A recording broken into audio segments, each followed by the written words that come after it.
Fidèles téléspectateurs des Debout Congolais TV, je vous suis très reconnaissant d'avoir choisi cette chaîne pour partager l'actualité de la République démocratique du Congo ici devant vous et depuis Kinshasa. Justice Mochame sous votre humble présentateur de cette émission qui parle de l'actualité de la République démocratique du Congo et du monde entier. Vous êtes le bienvenu sur cette chaîne.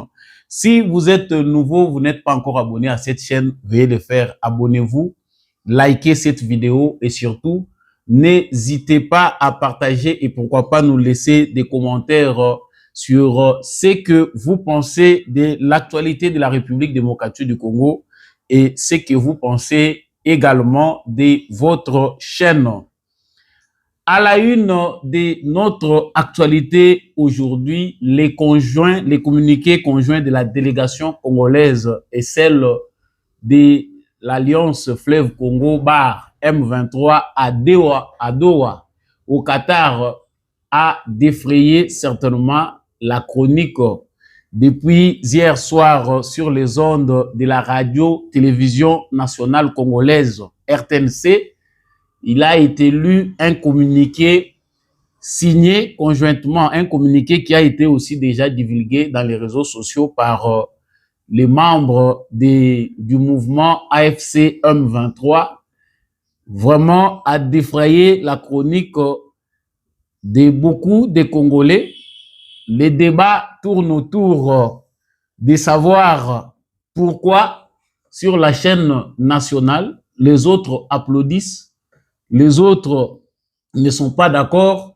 En tout cas, nous allons nous atteler sur ces communiqués conjoints pour savoir si réellement il s'agit d'une trêve ou nous allons vers la fin de la guerre à l'est de la République démocratique du Congo. C'est le seul sujet que nous allons aborder avec vous dans le cadre de cette émission, comme vous l'avez si bien vu dans votre titre. Merci à vous de nous rejoindre sur cette chaîne. Merci à vous de nous faire confiance. Et merci également pour votre fidélité. Je demande encore à tous ceux qui ne sont pas encore abonnés à cette chaîne de le faire. Abonnez-vous, likez cette vidéo et surtout, n'oubliez pas de la partager avec le voisin. Voilà.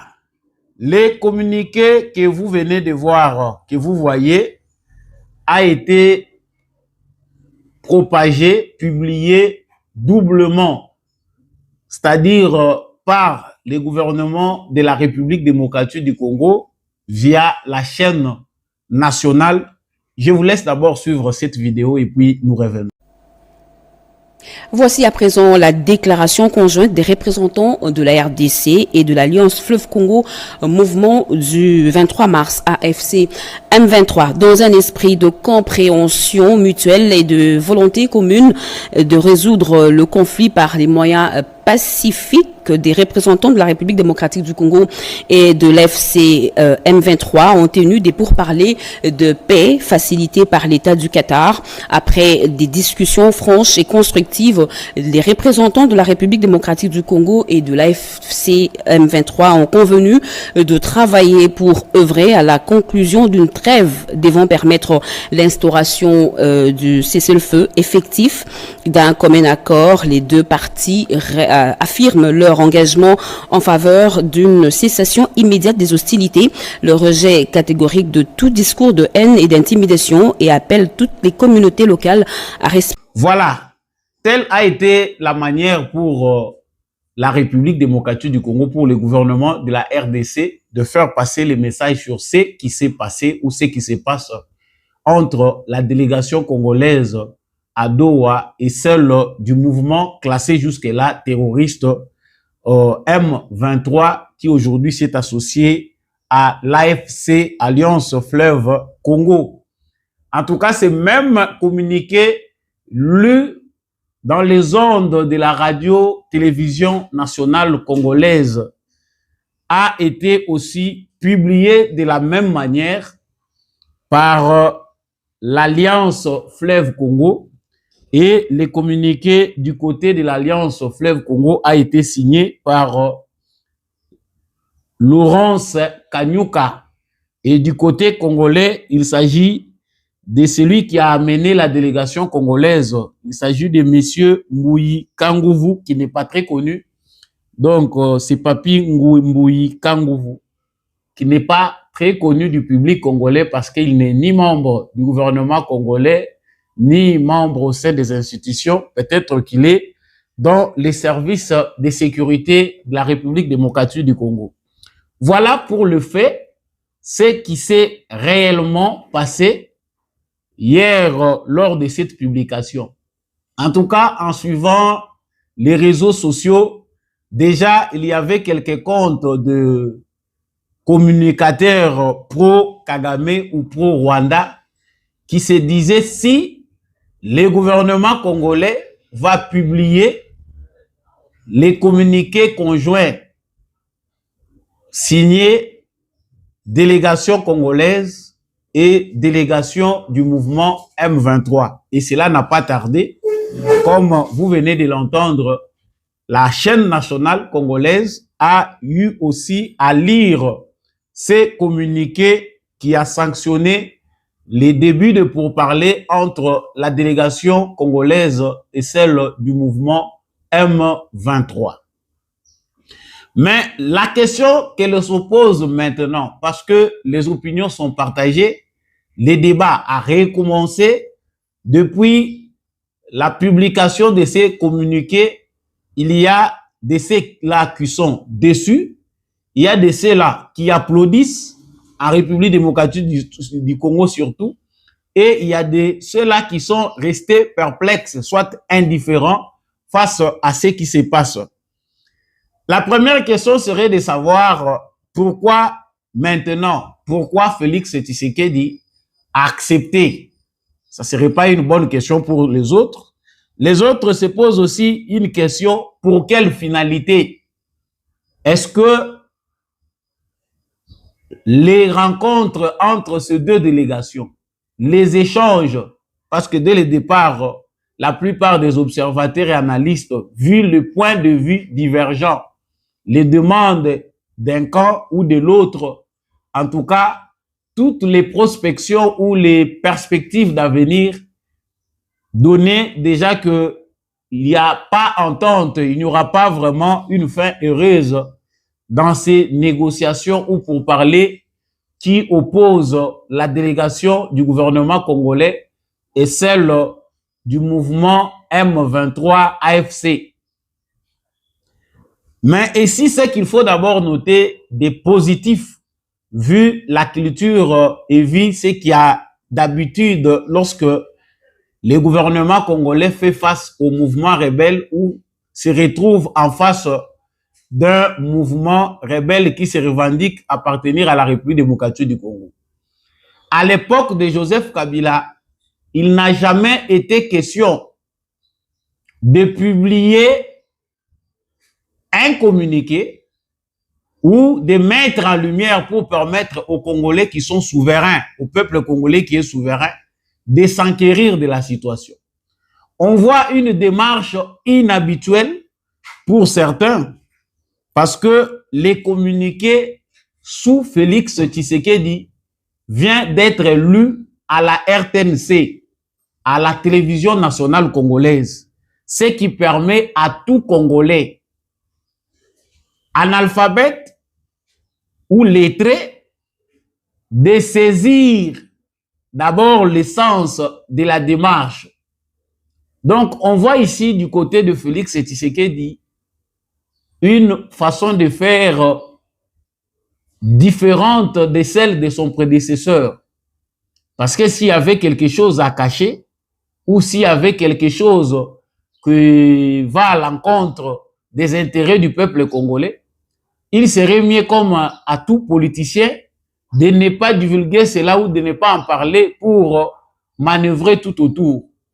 Mais ici, on voit que suite à de nombreuses manipulations, des rumeurs, de fausses informations qui sont relayées de temps en temps, et la ruse aussi du camp adverse,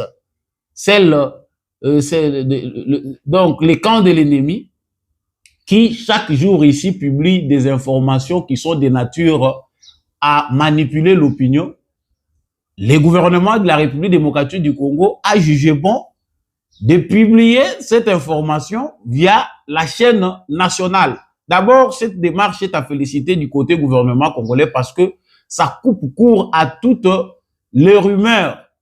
Au lieu de laisser les gens se faire manipuler par qui que ce soit, mieux vaut que cette information passe par des canaux officiels et permettre à ce que chacun puisse faire son jugement sans qu'il soit manipulé et que les débats soient basés sur de vraies informations. Parce que supposons que si ces informations étaient données par les réseaux sociaux où chacun manipule comme il veut, où chacun fait ses commentaires comme il veut, les uns auront dit, est-ce que ce communiqué est signé réellement par le gouvernement congolais? Non, les autres diront que c'est faux parce qu'ils ne soutiennent pas un dialogue avec le gouvernement, entre le gouvernement et le mouvement M23. Chacun aurait fait usage de ces communiqués à sa façon. Donc, du côté d'abord de la forme, la publication de ces communiqués, on sent qu'il y a eu quand même un climat d'entente qui a permis à ce que ces communiqués soient publiés conjointement. Maintenant, nous entrons dans le vif du sujet, c'est-à-dire ce qui est dit dans ces communiqués. Si réellement il y a fumée blanche, comme certains l'espèrent, ou c'est juste un virage et puis ça va encore recommencer de plus en plus belle. La déclaration conjointe des représentants de la République démocratique du Congo et de l'Alliance Fleuve Congo, mouvement du 23 mars, ils disent que dans un esprit de compréhension mutuelle et de volonté commune de résoudre le conflit par des moyens pacifiques, les représentants de la République démocratique du Congo et de l'AFC ont tenu des pourparlers de paix facilités par l'État du Qatar. Ça, c'est le premier paragraphe. Après des discussions franches et constructives, les représentants de la République démocratique du Congo et de l'AFC ont convenu de travailler pour œuvrer à la conclusion d'une trêve devant permettre l'instauration d'un cessez-le-feu effectif. En tout cas, je peux d'abord m'arrêter là. Le cessez-le-feu, ils ont travaillé de manière pacifique, ont convenu pour trouver le cessez-le-feu. Là, c'est déjà une déception pour les Congolais qui sont habitués à suivre de près cette actualité de la situation sécuritaire à l'est de la République démocratique du Congo. Plusieurs fois, des engagements ont été pris, des pourparlers ont eu lieu pour permettre à ce qu'il y ait trêve et qu'un cessez-le-feu soit maintenu et respecté des deux côtés pour permettre aux populations civiles de souffler et donner la chance au dialogue. En tout cas, pendant 2 ans, ce qui a été observé sur le terrain, c'est c'est beaucoup plus du côté du Rwanda que les bévues ont été observés. Ce ne sont même pas des bévues. Pour certains, c'est une stratégie qui a été mise en place de l'autre côté pour chaque fois saboter les cessez-le-feu. Du côté des gouvernements congolais, on a vu cette volonté-là. Le gouvernement congolais s'est même trompé. On peut dire que le gouvernement congolais a été naïf à un certain point où l'armée congolaise a observé le cessez-le-feu et cela a conduit à la perte de certaines localités et voire aujourd'hui les villes de Goma et de Bukavu. À chaque fois, il y avait toujours cette demande de cessez-le-feu. Qu'est-ce qui rassure que cette fois-ci serait la dernière? En tout cas, je n'ai pas, moi, des conclusions sérieuses qui nous permettent de mettre un point dessus pour dire que voilà, cette fois-ci, c'est la bonne. On n'aura plus de coups de feu. Et comme ils se sont bien engagés, et il n'y aura plus de feu. Mais je vais encore progresser lorsque je vais toucher l'angle le plus important de cette émission. Et le troisième paragraphe dit d'un commun accord, les deux parties réaffirment leur engagement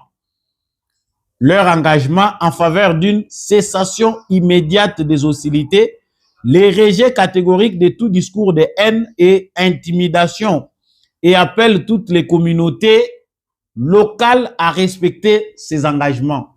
En tout cas, je pense que c'est un paragraphe qui considère beaucoup plus, qui est beaucoup plus lié à la demande du M23 ou de l'AFC.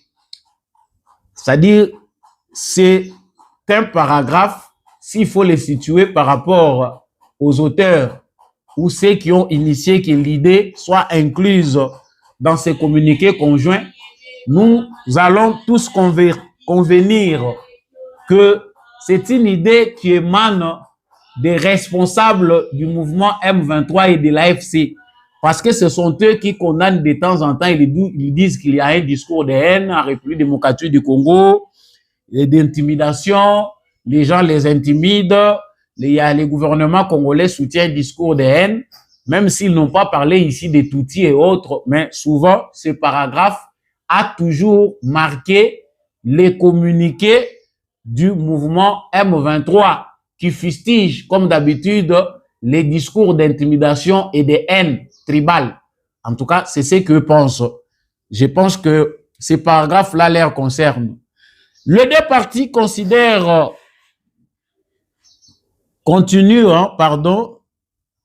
conviennent du respect des engagements précités qui ouvrira la voie à un dialogue constructif pour rétablir une paix durable en République démocratique du Congo et dans la région.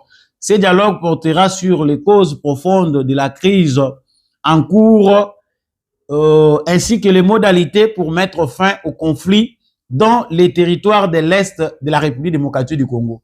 Oui, ici, ça peut conduire au dialogue, comme ils sont en train de discuter là, ça peut les ramener au dialogue. Les représentants de la République démocratique du Congo et de la FC s'engagent à respecter immédiatement ces engagements pendant toute la durée des pourparlers et jusqu'à leur conclusion. Les deux parties appellent le peuple congolais, les chefs religieux et le média à soutenir et diffuser ces messages d'espoir et de paix. Le représentant de la République démocratique du Congo et de l'AFC exprime leur sincère gratitude à l'État du Qatar. Je pense m'arrêter là parce que le communiqué est déjà à sa fin. Voilà pour l'ensemble ce qui a été les contenus du communiqué conjoint. Mais nous allons nous atteler sur les non-dits du dit. Parce que ces communiqués cachent quand même une réalité peut-être incompréhensible pour certains, mais que les autres ont déjà compris. De quoi s'agit-il? Alors, je retourne à la question que nous nous sommes posée au début de cette émission. Est-ce que c'est une trêve? C'est un virage? Ou c'est la fin? Nous allons là vers la fin de la guerre à l'est de la République démocratique du Congo. Tout d'abord, il faut savoir qu'il y a une pression, la pression d'une main forte. Déjà, il y a 48 heures passées, on parlait que le mouvement M23 avait claqué la porte, faute d'un communiqué conjoint qui pouvait sanctionner déjà l'heure pour parler. Le mouvement M23 avait décidé de quitter la table des discussions parce qu'ils avaient vu qu'il n'y a pas volonté du côté congolais pour essayer de respecter certains préalables pouvant conduire à une issue favorable à toutes les parties. Mais après, ce n'était pas seulement la question d'un communiqué conjoint, il était aussi question des prisonniers qui devaient être relâchés, que le gouvernement congolais n'a pas pu honorer ou respecter la demande du mouvement M23 de libérer certains prisonniers, 5 au total parmi les 20 condamnés à mort, pour baliser la voie à des échanges qui peuvent ramener la paix. Notons que sur base de l'agenda, que ce soit du gouvernement congolais ou du M23, déjà les divergences du début, lorsque les médiateurs du Qatar avaient commencé son travail, n'avaient pas permis à nos analyses d'être optimistes. Donc, les départs en soi étaient déjà mauvais, vu les positions hautes prises par les mouvements M23 et aussi la prise des positions du gouvernement congolais. Et cela ne permettait pas que qu'il puisse y avoir dans les jours à venir des points de convergence ou une issue qui pourrait peut-être ramener la paix à l'est de la République démocratique du Congo. Mais il est ici important de souligner que ces discussions ont été boostées par une main forte, c'est celle des États-Unis d'Amérique. Il n'y a pas longtemps, et nous en avons parlé dans nos émissions précédentes, du discours américain face à la situation à l'est de la République démocratique du Congo. Quelle est la vision des États-Unis d'Amérique? Et par rapport à la proposition d'accord, ou l'accord que Félix Tshisekedi a proposé aux États-Unis, qu'est-ce qui se passe du côté des États-Unis? Comment les Américains voient la situation à l'est du Congo et comment ils pensent bénéficier, tirer profit de l'accord que Félix Tshisekedi a proposé? Et quel est le rôle que doivent jouer les États-Unis d'Amérique?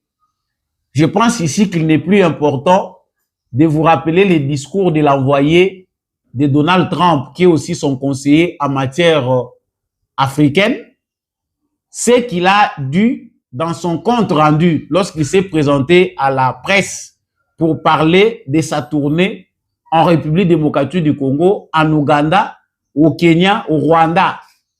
Il a parlé de la vision américaine, ce qu'il pense faire, mais il a aussi mis en garde. On peut synthétiser par rapport à la situation de l'Est du Congo qu'il a clairement dit que si il n'y a pas de solution sur base des processus en cours, les États-Unis d'Amérique vont s'impliquer, mais ça se fera de leur manière. C'est-à-dire l'Amérique a déjà sa carte en main pour rétablir la situation à l'Est de la République démocratique du Congo. Donc, ici, il y a un problème qui se pose parce que l'actualité abonde dans ce sens-là. Chaque jour, nous avons des éléments, des nouveaux éléments qui démontrent clairement que il y a déjà un nouveau rapport de force à l'est de la République démocratique du Congo qui pourrait changer la situation telle qu'elle se présente actuellement. Donc, pour l'administration Trump, pour Donald Trump, il est fou du Congo. L'est de la République démocratique du Congo regorge tellement un sous-sol riche que l'Amérique ne peut pas s'en passer. Et même l'administration Trump, Donald Trump lui-même s'étonne pourquoi l'Amérique a su négliger pendant longtemps cette partie est de la République démocratique du Congo. C'est ainsi qu'ils ont pris une décision qui n'a jamais été prise par l'administration américaine, surtout dans les contextes africains, d'engager une société, de permettre la descente sur terrain d'une société paramilitaire qui souvent n'est pas vraiment utilisée en Afrique, mais ils doivent descendre spécialement à l'est de la République démocratique du Congo pour sécuriser non seulement les intérêts américains, mais aussi les mines du Congo qui sont à la base de la guerre. Je pense que cette décision est à la base aussi du bouleversement de la situation. Les événements en cours, tout ce que nous voyons s'en suivre émane réellement de cette prise de position américaine. Donc, l'Amérique a déjà sifflé en quelque sorte la fin de la récréation face à la situation qui prévaut à l'est de la République démocratique du Congo.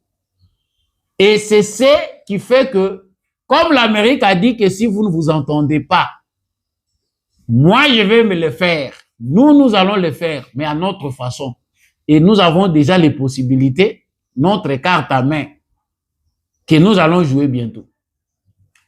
Que ce soit Kagame, qu'il s'agisse de Félix Tshisekedi, chacun a vraiment, doit trouver important de prendre toutes les précautions nécessaires pour ne pas perdre la face.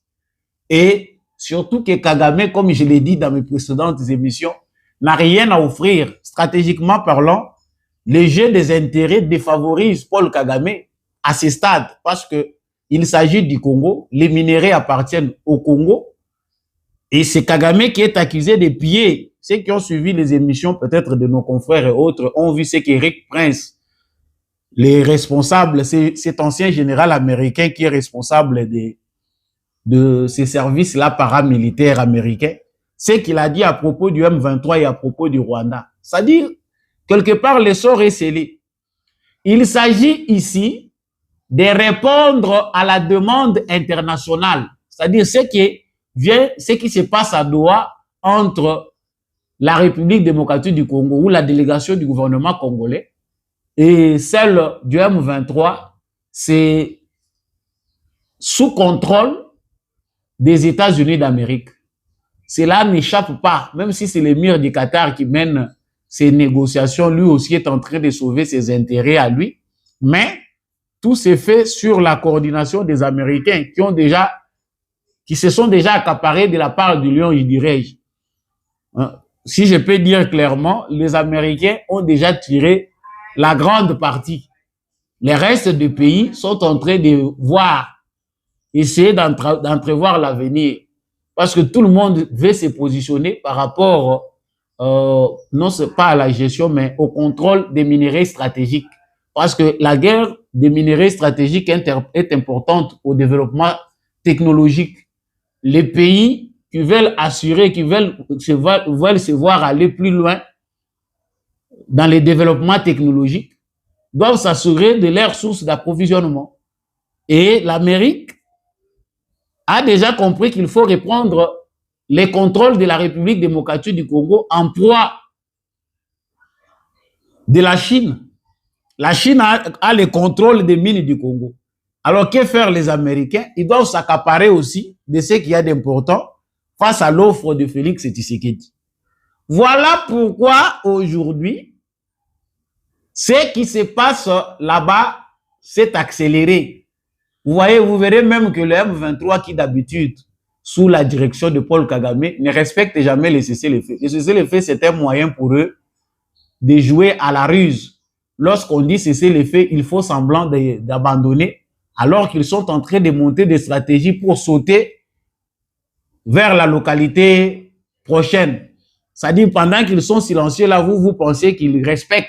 Alors que non, les armes ne vont pas se taire. Et c'est une stratégie qui date de longtemps. Chez Kagame, ça a été toujours ainsi. Chez les Tutsis, c'est la ruse qui prime.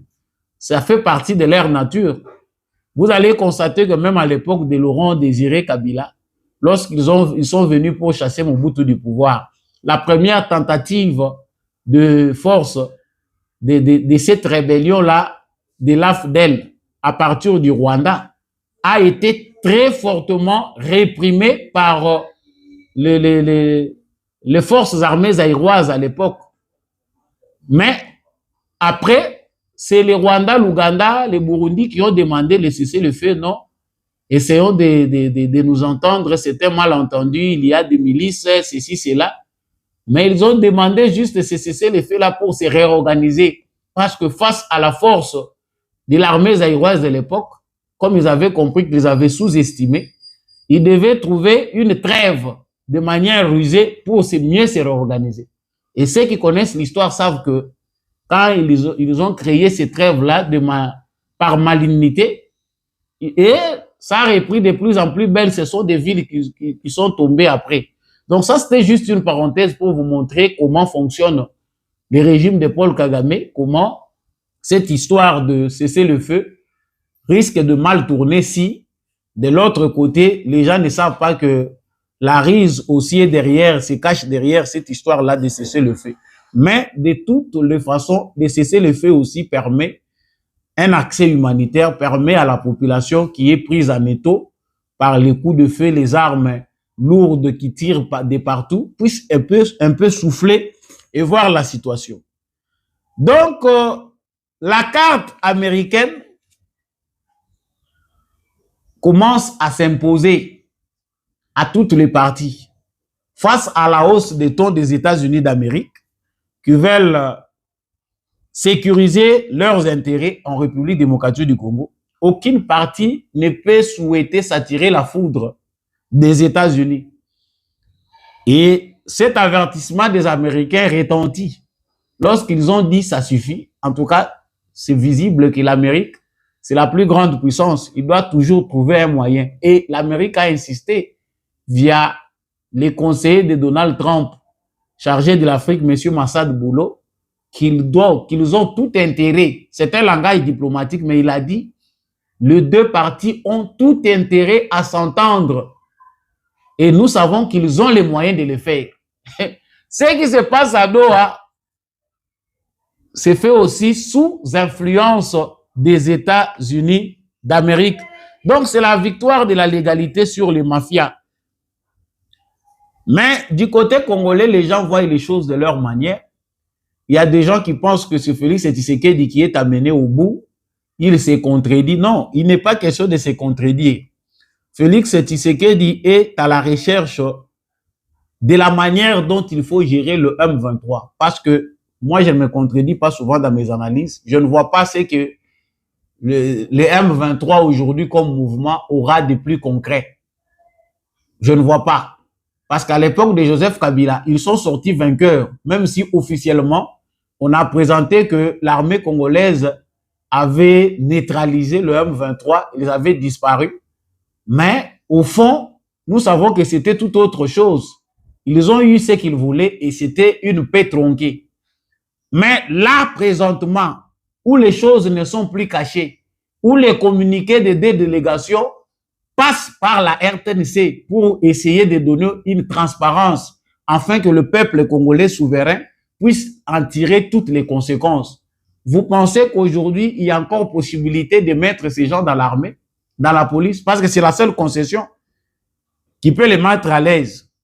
C'est un couloir qui permet à ce que si ceux qui sont au sein de M23 veulent sauver leur peau, ils peuvent profiter de ces canaux ouverts par Tshisekedi contre son gré pour sauver leur peau si ça peut se faire comme ça.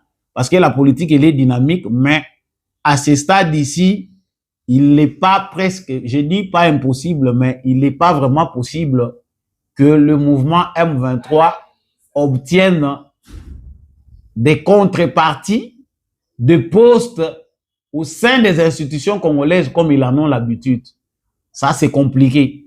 Il y a possibilité que le mouvement M23 puisse s'en tirer, voir où vont aller ces combattants-là, mais pas au sein de l'armée congolaise. Ce n'est plus possible sous Félix Tshisekedi.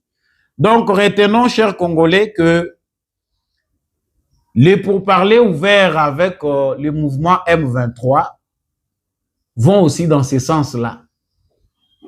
Le Rwanda de Paul Kagame a toujours évoqué cette question de M23 comme un alibi justificatif de son non-retrait du territoire congolais.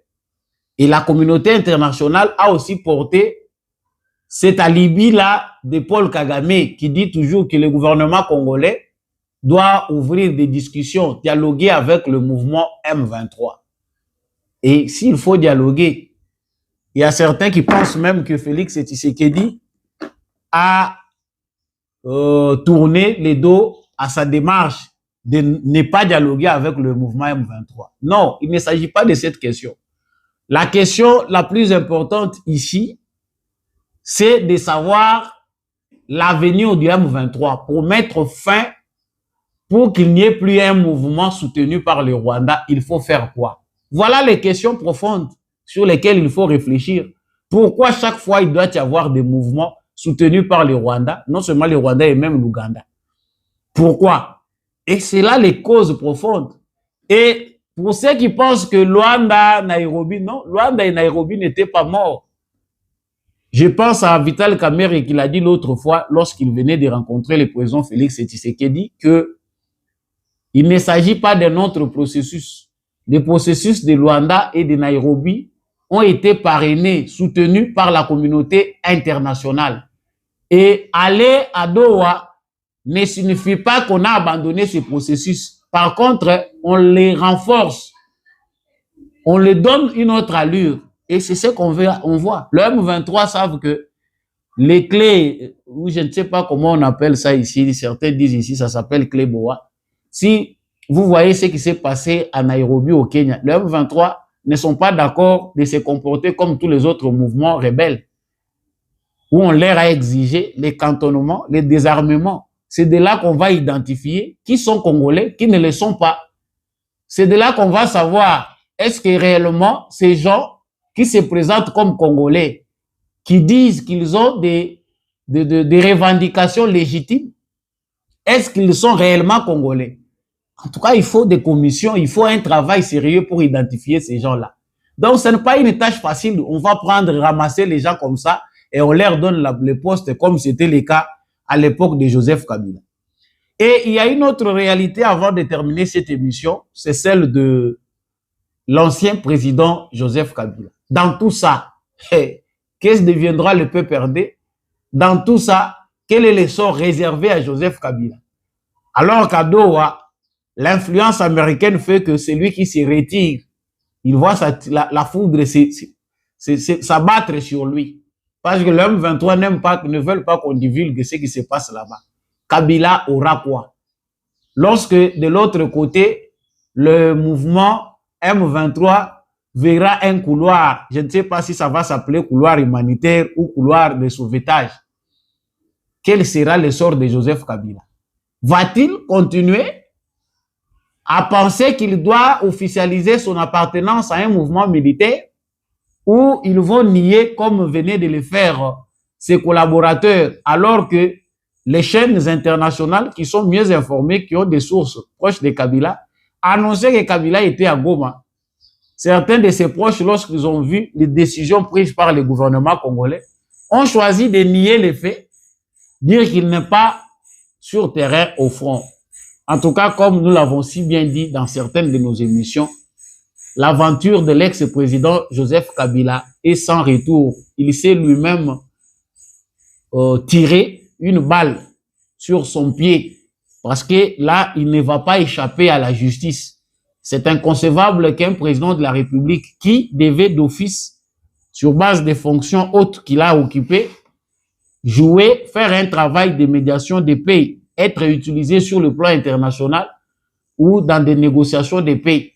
Mais voir qu'un ancien président de la République, en 2025 et au XXIe siècle, choisisse d'aller rejoindre un mouvement terroriste, c'est absurde. Cela démontre clairement qu'il n'a pas œuvré pour la paix, qu'il n'avait jamais été loyal à son pays ou au pays qu'il a dirigé. Donc, c'est un signe de haute trahison. Et cette haute trahison n'a pas commencé aujourd'hui. C'était une autre trahison qu'il a faite pendant toutes ces 18 années de règne. Voilà pour l'essentiel de la chronique que nous avons choisi de vous présenter sur base de ces sujets du communiqué conjoint de la délégation congolaise et celle de l'AFC M23. Et avant de terminer, je conclue pour dire que la paix est préférable à la guerre dans toutes les circonstances qui permettront à ce qu'il y ait la fumée blanche. L'important, c'est que la République démocratique du Congo puisse gagner et que le peuple congolais qui est souverain puisse s'exprimer et soutenir une démarche qui ne va plus nous trahir, mais une démarche qui va ramener la paix durable, pas une paix de façade. Voilà ce qui est le plus important. Je remercie l'équipe technique qui m'a accompagné pour que cette émission vous parvienne. Je vous remercie aussi d'avoir choisi de suivre ces analyses, ces décryptages de l'information via la chaîne que j'appelle la chaîne des éclairés Debout Congolais. Vous avez apprécié, likez cette vidéo, partagez avec le voisin et surtout n'oubliez pas de vous abonner. On se retrouve prochainement avec un nouveau numéro.